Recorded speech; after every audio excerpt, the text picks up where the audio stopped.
HTML வந்து இந்த JS மற்றும் CSS கொண்டு போய் யார் போட போகிறாங்கிறத சொல்கிறதுக்கு முன்னாடி இந்த டிஸ்ட் ஃபோல்டரை கொஞ்சம் பாருங்கள். ஏகப்பட்ட JS ஃபைல் மற்றும் CSS ஃபைல் இருக்குது. இப்போ தேவையுள்ள ஃபைலை மட்டும் வச்சுக்கிறதுக்கு நம்ம வெப்பாக் கான்ஃபிகரேஷனில் ஒரு ப்ளக்கினை பயன்படுத்த போகிறோம். அதுதான் க்ளீன் வெப்பாக் ப்ளக்கின். அதுக்கு நம்ம முதல்ல அந்த ப்ளக்கினை நம்மளுடைய ப்ராஜெக்ட்டுக்குள்ளே பொருத்தணும். இதுக்காக டெர்மினலை ஓப்பன் பண்ணிக்கிட்டு நம்ம ஒரு கமாண்ட் ஒன்று போட போகிறோம். அதுதான் npm install clean -webpack -plugin அந்த பேக்கேஜோட பேர்.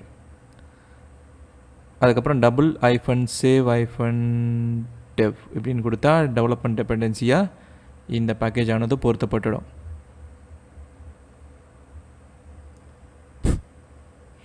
இன்ஸ்டால் ஆகிடுச்சு.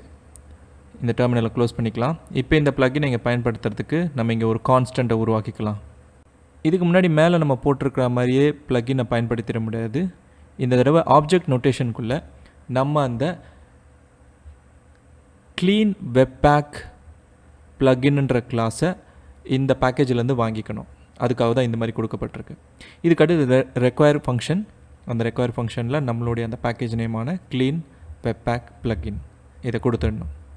இப்போ அந்த கிளாஸ் ஆனது உங்களுக்கு கிடச்சிரும். அதை எடுத்துகிட்டு வந்து நம்ம கீழே இங்கே ப்ளக்கின்ஸ்குள்ளே பயன்படுத்தலாம். இந்த ப்ளக்கினில் எலிமெண்ட்ஸ் எல்லாத்தையும் கொஞ்சம் இந்த மாதிரி அரேஞ்ச் பண்ணிக்கிறேன். நம்மளுக்கு தெளிவாக தெரியும் அப்போ தான். இப்போ மூணாவது எலிமெண்ட்டாக நியூ க்ளீன் வெப்பாக் ப்ளக்கின் அப்படின்னு சொல்லிட்டு பேரந்தசிஸோடு கால் பண்ணணும். இப்போ இந்த ப்ளக்கின் என்ன பண்ணோம்னா இந்த பேத் இருக்கு இல்லையா, அவுட்புட் பேத்தில் இருக்கிற எந்த ஃபோல்டர் கொடுத்துருக்குறோமோ அந்த ஃபோல்டருக்குள்ளே தேவை உள்ள ஃபைல்ஸை மட்டும் வச்சுக்கிட்டு தேவையில்லாத ஃபைல்ஸ் எல்லாத்தையும் எடுத்துரும்.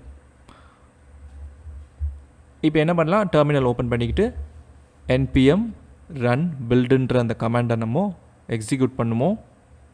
நீங்கள் எக்ஸிக்யூட் பண்ண உடனே டிஸ்ட் ஃபோல்டர் அப்படியே பார்த்துக்கிட்டே இருங்க. உங்களுக்கு அங்கே இருக்கிற எல்லா ஃபைல்ஸும் போயிடும். பார்த்தீங்களா, அங்கே எல்லா ஃபைல்ஸும் போய் தேவை உள்ள ஃபைல்ஸை மட்டும் அதை வச்சுருக்கு. இதுதான் நம்மளுடைய அந்த க்ளீன் வெப்பாக் ப்ளக்கின் பண்ணுற வேலை.